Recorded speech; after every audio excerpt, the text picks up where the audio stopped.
छोटे छोटे पैरासाइट एक ऐसे कीड़े हैं जो इंसानों के शरीर में घुस किसी के दिमाग तक पहुंच जाए तो वो इंसान हमेशा के लिए खत्म हो जाता है और उस शरीर में बस वही पैरासाइट जिंदा रहता है। एक रात को एक हस्बैंड वाइफ सो रहे होते हैं, तभी एक पैरासाइट आकर उस आदमी के कान में घुस जाता है। थोड़ी देर के लिए वह आदमी तड़पता है, लेकिन फिर कुछ ही पल शांत हो जाता है। वही दूसरी तरफ हम देखते हैं कि एक और पैरासाइट सिंची नाम के लड़के के रूम में आकर उसके कान में घुसने की कोशिश करता है, लेकिन उस लड़के ने कान में ईयरफोन लगा रखे थे, इसीलिए अब वो पैरासाइट नाक के जरिए अंदर जाने लगता है। तभी सिंची उसे देखता है और घबराकर उसे दूर झटक देता है। सिंची डरते हुए एक बुक के जरिए उसे मारने की कोशिश करता है, लेकिन वो पैरासाइट उसके हाथ पर काटकर उसके हाथ के अंदर घुस जाता है। तभी सिंची घबराकर एक केबल से अपने हाथ को बांधकर उसे बीच में ही रोक देता है। सिंची की आवाज सुनकर उसकी मॉम वहां आ जाती है। सिंची उनसे कहता है कि उसके हाथ में कोई कीड़ा घुस गया है, लेकिन वो पास आकर उसके एक हाथ से उसका दूसरा हाथ छुड़ा देती है और फिर देखती हैं तो यहाँ उन्हें कोई कीड़ा नहीं दिखता। सिंची भी चौंक जाता है कि आखिर वो कीड़ा कहाँ गायब हो गया। अब अगली सुबह सिंची जब ब्रेकफास्ट कर रहा होता है तो उसे अपने राइट हैंड यानी कि जिस हाथ में वो पैरासाइट घुसा था उसके हाथ में अजीब सा महसूस होने लगता है। इसके बाद सीन शिफ्ट होता है और हम उसी आदमी को देखते हैं जिसके कान में कल रात को वो पैरासाइट घुस गया था। वो आदमी अब अजीब सा बिहेव करने लग गया था। वो अपनी वाइफ के पास जाता है और अपनी वाइफ को देखते ही उसका मुंह एक बड़े से क्रिएचर के मुंह में बदल जाता है, जिसके अंदर से कई सारे आंखें बाहर आ रही थीं। इससे पहले कि उसकी वाइफ कुछ समझ पाती, वो आदमी अपनी वाइफ को खा जाता है। इसका मतलब अब वो आदमी पूरी तरह से एक पैरासाइट बन चुका था। दूसरी तरफ हम सिंची को देखते हैं जो ब्रेकफास्ट करने के बाद अपनी दोस्त सटोमी के साथ स्कूल जा रहा था, लेकिन आज उसका बिहेवियर थोड़ा बदला हुआ सा था और उसके राइट हैंड पर उसका कोई भी कंट्रोल नहीं था। वो सटोमी को गलत जगह छू देता है, जिसकी वजह से सटोमी उससे गुस्सा होकर वहां से चली जाती है। इसके बाद क्लास में पढ़ते हुए उसकी इरेजर नीचे गिर जाती है और जब उसे उठाने के लिए हाथ आगे बढ़ाता है तो उसका हाथ अचानक से लंबा होकर इरेजर उठा लेता है। इन सब से परेशान होकर सिंची घर आता है और उसके बारे में इंटरनेट पर सर्च करने लगता है। तभी उसके हाथ से एक आंख बाहर आती है, जिसे देखकर वो हैरान हो जाता है। अब सिंची अपना हाथ काटकर वो आंख निकालने ही वाला था कि तभी उसका हाथ एक बड़े से सांप में बदल जाता है और उसे ही डरा देता है। फिर उसका हाथ एक छोटे क्रिएचर में बदल जाता है। उसे देखकर सिंची काफी ज्यादा डर जाता है और कहता है कि मेरे हाथ को क्या हो गया है। तभी वो क्रिएचर भी कहता है कि ये मेरे हाथ को क्या हो गया है। अब वो क्रिएचर सिंची की बातों को दोहराने लगता है। फिर वो सिंची को बताता है कि मैंने तुम्हारा हाथ खा लिया है, अब तुम मुझे बात करना सिखाओ। वहीं दूसरी तरफ हम उसी आदमी को देखते हैं जिसकी बॉडी पर उस पैरासाइट ने कब्जा कर लिया था। वो पैरासाइट भी अब टीवी के जरिए इंसानों की भाषा सीख रहा था। अब अगले दिन सुबह सिंची जब सोकर उठता है तो वो देखता है कि वही क्रिएचर जो कि उसके हाथ से जुड़ा हुआ है वो उसके लैपटॉप और बुक से इंसानों से जुड़ी इंफॉर्मेशन पढ़ रहा है। सिंची उसे कहता है कि मैं हॉस्पिटल जाकर तुझे कटवा दूंगा। तब वो छोटा पैरासाइट कहता है कि मैं तुम्हारे हाथ की सेल से जुड़ा हुआ हूँ, इसलिए तुम्हें अपना पूरा हाथ कटवाना पड़ेगा, जो तुम कभी नहीं करवा पाओगे। अब वो पैरासाइट सिंची को बताता है कि वो उसकी पूरी बॉडी पर कब्जा करने की कोशिश कर रहा था, लेकिन तुमने मुझे हाथ में ही रोक दिया, जिसकी वजह से मैं केवल तुम्हारे हाथ पर ही कब्जा कर पाया और अब हम दोनों एक दूसरे से जुड़ चुके हैं। ये क्रिएचर कहता है कि तुम मेरे दोस्त हो और मैं अपने होस्ट के बगैर कुछ भी नहीं कर सकता। फिर वो कहता है कि तुम मुझे मिगी बुला सकते हो। अब मिगी सिंची के जरिए स्कूल में कई सारे बुक्स पढ़ता है और इंसानों के बारे में और भी ज्यादा जानने की कोशिश करता है। वो स्टूडेंट्स को फाइटिंग प्रैक्टिस करते हुए भी देखता है और वो सिर्फ उन्हें देखकर ही फाइटिंग स्किल्स सीख लेता है। अब इसके बाद हम पेंटिंग क्लास में सिंची को देखते हैं जो कि अपनी पेंटिंग पर काम कर रहा था। तभी सटोमी यहाँ आती है और उसे कहती है कि अगर तूने फिर से वो सब किया ना तो मैं तेरी जान ले लूंगी। फिर वो सिंची की पेंटिंग देखती है और फिर वहां से चली जाती है। अब स्कूल के बाद सिंची रात में जब नहा रहा होता है तभी मिगी कहता है कि मुझे तुम्हारी बॉडी को इन्वेस्टिगेट करना है। मिगी सिंची की पूरी बॉडी को देखने लगता है। अब मिगी और सिंची में अच्छी दोस्ती हो गई होती है और मिगी अब उसको कोई भी नुकसान नहीं पहुंचाता। लेकिन इसी शहर में कई सारे और पैरासाइट हैं जो लोगों की बॉडी पर भी कब्जा करके लोगों को मार कर खा रहे थे। ये खबर पूरे शहर में फैल जाती है, लेकिन किसी भी आम इंसान को यह पता नहीं होता कि लोगों को कौन मार रहा है। अब एक दिन सिंची बस से कहीं जा रहा था, तभी मिगी सिंची से कहता है कि मुझे यहाँ पर किसी अपने जैसे होने का एहसास हो रहा है। मिगी सिंची को यहीं उतरवाकर उसे एक शॉप में ले जाता है जहाँ इन्हें एक आदमी दिखता है। उसके शरीर पर भी एक पैरासाइट ने कब्जा कर लिया था और वो आदमी एक नॉर्मल आदमी को मार कर खा रहा था। उस आदमी को भी एहसास हो जाता है कि सिंची के शरीर में एक पैरासाइट है, इसीलिए वो आदमी सिंची को इंसानों का मीट खाने के लिए देता है। लेकिन फिर उसे पता चलता है कि सिंची का ब्रेन अब भी उसके काबू में है और पैरासाइट उसके हाथ से जुड़ा हुआ है। तभी मिगी को कुछ एहसास होता है और वो सिंची से कहता है कि यहाँ से भागो, नहीं तो ये तुम्हें मार देगा। सिंची वहाँ से भागता है और बाहर निकलने की कोशिश करता है, लेकिन उससे दरवाजा नहीं खुलता। तभी वो आदमी सिंची के पास आता है और अपना एक हाथ काटकर मिगी से कहता है कि तुम सिंची के हाथ को छोड़कर मेरे हाथ पर आ जाओ। लेकिन मिजी और सिंची में अच्छी दोस्ती हो गई थी, इसीलिए मिजी उसके हाथ पर जाने से मना कर देता है। फिर मिजी सिंची जी की जान बचाने के लिए इस पैरासाइट से फाइट करता है, और क्योंकि मिजी ने सिंची के स्कूल में स्टूडेंट को फाइट करते हुए देखा था, इसलिए वो उसी टेक्निक का इस्तेमाल करके इस पैरासाइट के ब्रेन और बॉडी को अलग कर देता है, जिससे वो पैरासाइट वहीं मर जाता है। इसके बाद वो वहां से निकल जाता है। घर जाते हुए रास्ते में उसकी माँ उससे पूछती है कि तुम आजकल अजीब क्यों बिहेव कर रहे हो, लेकिन वह अपनी मॉम को इस बारे में कुछ भी नहीं बताता। वहीं इन पैरासाइट के आ जाने की वजह से अब इस शहर में काफी लोग गायब हो रहे थे और उनकी लाशें मिल रही थीं। सिंची के अलावा कोई भी नहीं जानता था कि उन्हें पैरासाइट मार कर खा रहे हैं। सिंची मिगी से कहता है कि तुम अपने पैरासाइट दोस्तों से कहो कि वो लोगों को मार कर ना खाएं, लेकिन मिजी कहता है कि हमारा खाना इंसान है। वो कहता है कि जैसे तुम इंसान सब्जियां और एनिमल्स को मारकर खाते हो, वैसे ही हम जिंदा इंसानों को खाते हैं। आगे वह कहता है कि तुमको इसलिए नहीं खा रहा क्योंकि मुझे खाना तुम्हारे शरीर के खून से मिल जाता है, इसलिए अब जब तक तुम जिंदा रहोगे तब तक मैं भी जिंदा रहूंगा, और अगर तुमने अपना हाथ काटने की कोशिश की तो मैं तुम्हारा गला काट दूंगा। वहीं दूसरी तरफ उसी शॉप में हम एक पुलिस ऑफिसर को देखते हैं,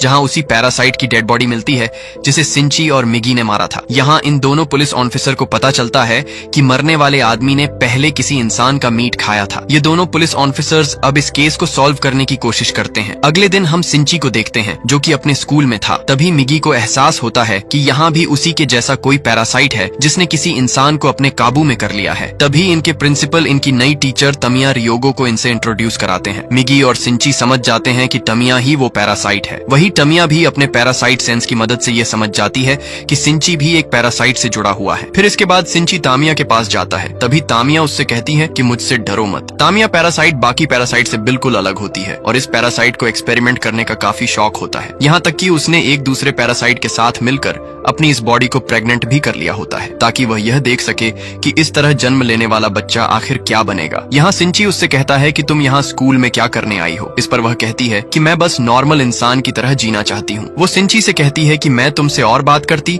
लेकिन तुम्हारी गर्लफ्रेंड हमें देख रही है और कहीं उसे ऐसा ना लगे कि तुम नई टीचर को देख उसे भूलकर नई टीचर पर फिदा हो गए हो। इसीलिए तामिया सिंची को बाद में मिलने के लिए कहती है। अब तभी सातोमी जो कि इन्हें देख रही थी वो यहाँ से चली जाती है। तामिया सिंची से कहती है कि मुझे स्कूल के बाद मिलना। मिजी भी तामिया से मिलने के लिए तैयार हो जाता है। वह सिंची से कहता है कि मैंने पहली बार ऐसा पैरासाइट देखा है जो इतना शांत होकर अपने होस्ट की बॉडी में रह रहा है। अब तामिया के बारे में और ज्यादा जानने के लिए सिंची तामिया से मिलने जाता है। तामिया ने यहाँ पर 2 और पैरासाइट को भी बुलाया होता है, जिनमें से एक हाई स्कूल स्टूडेंट शिमाडा होता है और दूसरा एक ऑफिसर मिस्टर ए होता है। ये दोनों तामिया के साथ मिले होते हैं। तामिया सिंची और मिगी को बताती है कि हम पैरासाइट को सरवाइव करने के लिए आपस में मिलकर रहना होगा और इसलिए हमने मिलकर पैरासाइट का एक नेटवर्क बनाया है और हम सब एक दूसरे से जुड़कर एक दूसरे को इन्फॉर्मेशन देते हैं ताकि हम सब इंसानों के बीच छुप कर रह सकें और अपने लिए रोज इंसानों को मार कर खा सकें। तामिया सिंची से भी इस नेटवर्क में जुड़ने के लिए कहती है, लेकिन सिंची कहता है कि मैं पूरी तरह से तुम्हारे जैसा नहीं हूँ, तुम सब एक मॉन्स्टर हो। तामिया कहती है कि हाँ, हम सब एक मॉन्स्टर हैं, इसीलिए मैंने मिस्टर ए के साथ मिलकर एक एक्सपेरिमेंट किया है जिससे मैं प्रेग्नेंट हो गई हूँ और क्योंकि हम दोनों ही पैरासाइट हैं इसलिए मैं ही देखना चाहती हूँ कि मेरे अंदर जो बच्चा है वो आखिर क्या होगा। इस पर मिगी तुरंत कहता है कि तुम दोनों ने वो इंसानों की बॉडी में किया है, इसीलिए तुम्हारे अंदर एक इंसान का ही बच्चा है। तभी तामिया कहती है, तो फिर हम कौन हैं? अगर हमारे अंदर इंसानों का बच्चा है तो असल में हम कौन हैं? हम बस इस बॉडी के जरिए जी रहे हैं। तामिया कहती है कि हमारे जीने का मकसद क्या है? तामिया मिगी से कहती है कि इसीलिए मैंने हमारा नेटवर्क बनाया है और मैं पैरासाइट के फ्यूचर के बारे में सोच रही हूँ। तामिया सिंची को धमकी देती है कि अगर तुम्हें हमारा साथ नहीं देना तो हमारे खिलाफ कुछ भी करने की कोशिश मत करना, नहीं तो मैं 3 सेकंड में ही पूरे स्कूल को खत्म कर दूंगी। सिंची काफी डर जाता है। अब ये तीनों सिंची की डरी हुई शक्ल देखते हुए यहाँ से चले जाते हैं। तभी मिगी को कुछ एहसास होता है। वह सिंची से कहता है कि मिस्टर ए से सावधान रहना, मुझे वो ठीक नहीं लग रहा। अब इसके बाद हम एक घर को देखते हैं जहाँ काफी शांति थी और यही मिस्टर ए और शिमाडा यानी कि वही दोनों पैरासाइट इंसानों को खा रहे थे। फिर वो दोनों तामिया के पास जाते हैं। तामिया खुद पर एक्सपेरिमेंट कर रही थी, इसीलिए वो इंसानों को खाने की बजाय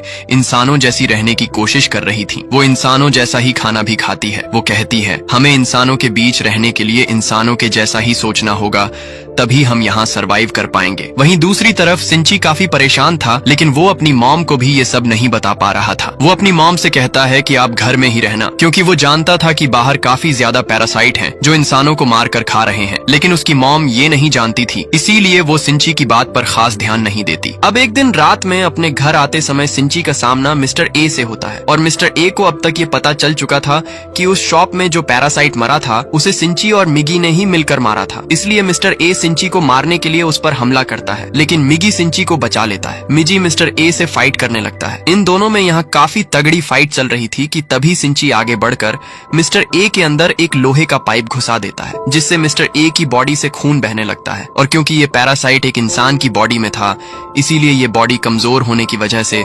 पैरासाइट भी कमजोर होकर वहीं गिर जाता है। सिंची तुरंत यहाँ से भागकर अपने घर आ जाता है, लेकिन वहीं वह पैरासाइट अपनी बॉडी में रॉड आर पार कर देता है, जिससे खून बहना बंद हो जाता है और वह पैरासाइट जिंदा बच जाता है। लेकिन उसे सरवाइव करने के लिए अब एक नई बॉडी चाहिए थी। तभी इस रास्ते से सिंची की मॉम गुजरती है, और ये पैरासाइट मिस्टर ए की बॉडी को छोड़कर सिंची के मॉम की बॉडी में चला जाता है। फिर थोड़ी देर बाद मिगी को एहसास होता है कि मिस्टर ए वाला पैरासाइट उनकी तरफ ही आ रहा है। वो सिंची को छुपने के लिए कहता है। तभी उसकी मॉम घर में आती है। मिगी समझ जाता है कि मिस्टर ए वाला पैरासाइट अब उसकी मॉम की बॉडी में आ गया है, लेकिन सिंची के लिए यह विश्वास कर पाना काफी मुश्किल था। तभी वो पैरासाइट डायरेक्ट सिंची के हार्ट पर हमला करता है और उसके हार्ट को जख्मी कर देता है, जिससे सिंची वहीं गिर जाता है। सिंची की बॉडी में अब एक छेद हो जाता है। फिर वो पैरासाइट यहाँ से कहीं और चला जाता है। वही सिंची अब मर रहा होता है, लेकिन सिंची को बचाने के लिए मिगी उसके हाथ से निकलकर उसकी बॉडी में चला जाता है। धीरे धीरे समय बीतता है और कुछ दिन बीत जाते हैं। मिगी सिंची के हाथ में दोबारा से वापस आ जाता है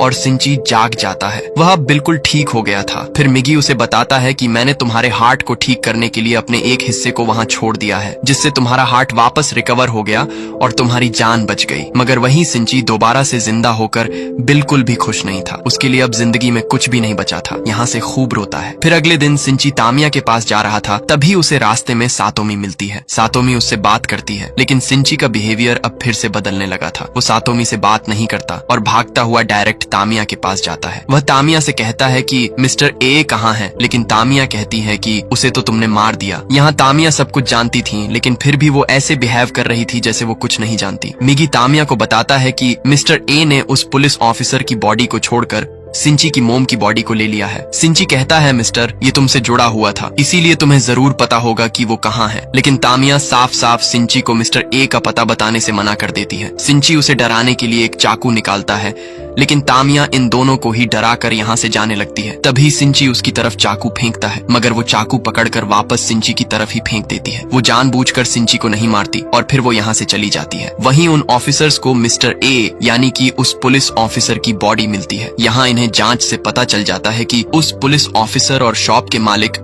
दोनों को मारने वाला कोई एक ही इंसान है। लेकिन ये लोग एक बात से परेशान थे, क्योंकि पुलिस ऑफिसर ने भी मरने से पहले कुछ इंसानों को खाया था और जांच में इन लोगों को ये बात पता चल गई थी। ये लोग सोचते हैं कि इन्होंने जो अफवाहें सुनी है कहीं वो सच तो नहीं। दरअसल इस शहर में ये बात फैल चुकी थी कि पैरासाइट इंसानों की बॉडी में इनके बीच छुपकर रह रहे हैं, लेकिन इन लोगों को लगता है कि ये सब बस अफवाह है। वहीं दूसरी तरफ सिंची हर जगह अपनी मॉम को ढूंढ रहा था। तभी एक दिन वो एक ऐसी जगह पर पहुंच जाता है जहां कुछ नेता लोगों के बीच वोट मांगने आए हुए थे। अब तभी मिगी और सिंची को एहसास होता है कि जो नेता लोगों से वोट मांग रहा है वो भी पैरासाइट है, और उसके अलावा भी यहाँ पर कई सारे पैरासाइट मौजूद हैं। मिगी ये सब देखकर वो चौंक जाता है। वह सिंची से कहता है कि पैरासाइट ने इतनी तरक्की कर ली है कि अब वो पॉलिटिक्स में भी घुस चुके हैं। मिगी काफी खुश होता है। वो सोचता है कि एक दिन पैरासाइट इस पूरी दुनिया पर कब्जा कर लेंगे। अब तभी इनके घर में वही दोनों पुलिस ऑफिसर आ जाते हैं। उन्हें सिंची पर शक होता है, इसलिए वो सिंची से थोड़ी बहुत पूछताछ करते हैं, लेकिन सिंची काफी चालाकी से इनसे झूठ बोलता है। फिर वो दोनों यहाँ से चले जाते हैं। अब काफी दिनों बाद सिंची फिर से स्कूल जाता है। यहाँ उसे सातोमी मिलती है। फिर यहाँ वही लड़का शिमाडा आता है। तामिया ने उसका इसी स्कूल में ट्रांसफर करवा दिया होता है ताकि वो सिंची पर नजर रख सके। शिमाडा सातोमी के सामने सिंची से पहली बार मिलने का दिखावा करता है और फिर वो यहाँ से चला जाता है। यहाँ तामिया इन दोनों को देख रही होती है। दरअसल यहाँ शिमाडा और तानिया को ये पता चल रहा था कि जब से मिगी ने अपनी सेल्स की मदद से सिंची की जान बचाई है, तब से सिंची की बॉडी में बदलाव हो रहा है। और वहीं दूसरी तरफ मिगी को भी ये सब महसूस होता है। वो सिंची को बताता है कि जब से मैंने तुम्हारी जान बचाई है, तब से मुझे भी कुछ प्रॉब्लम्स हो रही हैं। मिगी कहता है कि मुझे ठीक रहने के लिए हर दिन 4 घंटे सोना होगा और जब मैं सो रहा होऊंगा तो मैं किसी भी तरह तुम्हारी मदद नहीं कर सकता। अब ये कहने के बाद मिगी तुरंत सो जाता है। सिंची उसे जगाने की कोशिश करता है लेकिन मिगी नहीं जागता। वहीं दूसरी तरफ वो दोनों ऑफिसर्स ये पता लगा रहे थे कि पैरासाइट्स को कैसे पहचाने। उन्हें ये पता चलता है कि अगर किसी इंसान की बॉडी में पैरासाइट रह रहा है तो उस इंसान का बाल तोड़ने पर वो बाल कर्ली हो जाएगा। अब ये जानकर सीनियर पुलिस ऑफिसर अपने जूनियर पुलिस ऑफिसर का बाल तोड़ता है, लेकिन वो कर्ली नहीं होता, जिससे वो समझ जाता है कि ये कोई पैरासाइट नहीं है। अब वहीं तामिया भी अपने नेटवर्क की मदद से ये जान जाती है कि इंसानों को हमें पहचानने का एक तरीका पता चल चुका है। यहाँ हम देखते हैं कि वह पॉलिटिशियन भी तामिया के साथ मिला हुआ है। अब इसके बाद हम फिर से सिंची को देखते हैं जो सातोमी से मिलता है। सातोमी उसके लिए आज डिनर बनाने के लिए कहती है। क्योंकि सिंची अब अकेला था इसलिए वह मान जाता है। फिर वो दोनों डिनर के लिए शॉपिंग करने चले जाते हैं। तभी रास्ते में एक पपी मिलता है जो कि बीच रोड पर पड़ा था। सिंची उसे उठाकर लाता है लेकिन वो मर चुका था, इसलिए सिंची उसे डस्टबिन में डाल देता है। सातोमी ये देखकर उससे कहती है कि तुम ये क्या कर रहे हो। सिंची कहता है कि अब ये सिर्फ हड्डियां और शरीर है, इसके अलावा इसमें कुछ भी नहीं बचा। दरअसल सिंची के अंदर बदलाव हो रहा था और वो भी अब पैरासाइट की तरह सोचने लगा था। सिंची की यह सोच देखकर सातोमी उसे छोड़कर चली जाती है, लेकिन सिंची को अब इससे कोई भी फर्क नहीं पड़ता। वहीं स्कूल का प्रिंसिपल जब तामिया को प्रेग्नेंट देखता है तो चौंक जाता है, क्योंकि तामिया अभी अनमैरिड थी और प्रिंसिपल उसे कैरेक्टरलेस समझकर उसे जॉब से निकालने वाला था। वो लोग तामिया के मॉम डैड को भी सब बता देते हैं। फिर तामिया अपने मॉम डैड के पास जाती है, लेकिन तामिया तो वैसे भी पैरासाइट थी, इसलिए वो इन दोनों को मार देती है। इसके बाद वो शिमाडा को कॉल करके कहती है कि तुम्हारे खाने का इंतजाम हो गया है, यहाँ आकर दोनों बॉडीज ले जाओ। अब अगले दिन तामिया स्कूल से जाने के लिए स्कूल से अपना सामान पैक करने लगती है। सिंची उसके पास आता है और उससे बातें करने लगता है। वहीं सातोमी अपनी पेंटिंग क्लास में जाती है, जहाँ कई सारी लड़कियां मिलकर शिमाडा की पेंटिंग बना रही थीं। तभी एक लड़की मजाक मजाक में उसका बाल तोड़ देती है और वो बाल कर्ली हो जाता है। इसे देखकर सारी लड़कियां समझ जाती हैं कि शिमाडा एक पैरासाइट है। शिमाडा भी जान जाता है कि उसका राज खुल चुका है, इसलिए वो इन लड़कियों पर हमला करता है। उसका मॉन्स्टर जैसा मुंह देखकर सारी लड़कियां डर कर चीखती हैं। उनकी चीखों की आवाज सुनकर सिंची उन्हें बचाने आने लगता है। तामिया भी समझ जाती है कि शिमाडा अपने मॉन्स्टर के रूप में सबके सामने आ गया है, इसलिए तामिया यहाँ कुछ केमिकल लोचा करने लगती है। वहीं सातोमी थोड़ी हिम्मत दिखाकर शिमाडा के सर में एक केमिकल फेंकती है, जिससे वो जलने लगता है, मगर इससे वो बेकाबू हो जाता है और इधर उधर हमला करने लगता है। सारी लड़कियां बचकर निकलने की कोशिश करती हैं। तभी सातोमी की एक दोस्त यहाँ मारी जाती है। सिंची जब तक यहाँ पहुँचता है तो कई सारी लड़कियां मर चुकी थीं। सिंची काफी घबरा जाता है। मिगी उसे शांत कराता है और इन हालातों में हिम्मत दिखाने के लिए कहता है। सिंची दोबारा से उठकर सातोमी को बचाने जाता है। सातोमी शिमाडा से बचकर भाग रही थी। तभी सिंची आकर शिमाडा को एक धक्का देता है और उससे फाइट करने लगता है। तभी यहाँ तामिया भी आ जाती है और वो शिमाडा को शांत होने के लिए कहती है। शिमाडा शांत हो जाता है, लेकिन फिर तामिया यहाँ एक बम फेंक कर चली जाती है। ये देखकर सिंची सातोमी को लेकर नीचे कूद जाता है और तभी जोरदार धमाका होता है। सिंची सोच रहा था कि शिमाडा मर गया, लेकिन वो अब भी जिंदा था। तभी यहाँ पुलिस और एम्बुलेंस भी आ जाती है। सातोमी जख्मी हो गई थी, इसलिए उसे हॉस्पिटल ले जाया जाता है। वहीं पुलिस ऑफिसर ऊपर आ जाते हैं। तभी शिमाडा आकर इन पर हमला करता है और इन्हें मार देता है। शिमाडा स्कूल की छत पर जाने लगता है। मिगी सिंची को ये बताता है। सिंची एक दूसरी बिल्डिंग पर जाकर एक लोहे की रॉड लेता है और मिजी को एक धनुष बनाता है। फिर लोहे की रॉड और मिजी को एक धनुष बाण की तरह इस्तेमाल करते हुए सिंची शिमाडा के अंदर लोहे का रॉड घुसा देता है। इससे शिमाडा वहीं मर जाता है। इसके बाद सिंची यहाँ से जाने लगता है। तभी वहाँ तामिया भी आ जाती है और वो सिंची से कहती है कि मैं अब थोड़े समय के लिए गायब हो जाऊंगी। तामिया सिंची को मिस्टर ए यानी कि उसकी मॉम का एड्रेस देती है। सिंची उस एड्रेस को ले लेता है। अब कुछ समय बाद यहाँ वही दोनों ऑफिसर आते हैं और जब वो दोनों ये पता लगा रहे होते हैं कि शिमाडा कैसे मरा, तो उन्हें पता चल जाता है कि उस पर किसी ने दूसरी बिल्डिंग से हमला किया था, लेकिन इन्हें सिंची के बारे में कुछ भी पता नहीं चलता। वही सिंची तामिया के दिए हुए एड्रेस पर पहुंच जाता है। यहाँ उसे उसकी मॉम मिलती है। सिंची उनका पीछा करते हुए एक ब्रिज के नीचे आ जाता है। तभी यहाँ मिगी को नींद आने लगती है। वह सिंची को यह बताता है और इस वक्त मिगी सिंची को बचाने के लिए एक हथियार का रूप लेकर सो जाता है। इसके बाद सिंची उसी हथियार की मदद से मिस्टर ए यानी कि अपनी ही मॉम से फाइट करता है। यहाँ सिंची अब काफी अच्छी फाइटिंग कर रहा होता है। वह मिस्टर ए को मारने वाला था, तभी उसे उसकी मॉम की आवाज आती है और वह देखता है कि उसके मॉम की थॉडी बहुत कॉन्शियसनेस अभी जिंदा होती है। तभी मिस्टर ए सिंची पर हमला करता है, लेकिन उसकी मॉम की कॉन्शियसनेस की मदद से उसकी मॉम अपने हाथ से सिंची को बचा लेती है। मगर फिर सिंची को ना चाहते हुए भी मिस्टर ए को खत्म करने के लिए अपनी ही मॉम को जान से मारना पड़ता है। अब थोड़ी देर बाद मिगी जब जागता है तो सिंची उसको यह सब बताता है। अब इसके बाद हम उस पैरासाइट पॉलिटिशियन को देखते हैं और उसकी पार्टी ने अब तक इलेक्शन जीत लिया होता है। इससे वह पैरासाइट अब एक ऊंची पोस्ट पर बैठ जाता है। लेकिन इसी दौरान उन दोनों पुलिस ऑफिसर्स को हेडक्वार्टर बुलाया जाता है और एक दूसरी टीम का चीफ इनसे पैरासाइट के बारे में सारी इंफॉर्मेशन ले लेता है, क्योंकि अब इंसानों को ये पता चल चुका है कि पैरासाइट इनके बीच छुप कर रह रहे हैं और इसीलिए इंसानों को बचाने के लिए ये लोग एक ऑपरेशन चलाने वाले हैं जिसका नाम है ह्यूमन लाइफ प्रोटेक्शन। अब इसके बाद हम देखते हैं कि वो पॉलिटिशियन तामिया के पास जाता है और इन दोनों के साथ एक और काफी खतरनाक पैरासाइट भी था जिसका नाम गोटू होता है। वो तामिया से कहता है कि वो सारी मैनकाइंड को खत्म कर देगा, लेकिन अब तामिया को अपने आने वाले बच्चे की चिंता होने लगती है। वहीं दूसरी तरफ सिंची हॉस्पिटल में सातोमी से मिलने जाता है और डिसाइड करता है कि वो अब सारे पैरासाइट को ढूंढकर उन्हें जान से मार देगा। इसी दौरान हम देखते हैं कि कोई सिंची पर नजर रख रहा है। वो सिंची और मैगी की एक साथ फोटो लेता है और यहीं पर ये कहानी खत्म।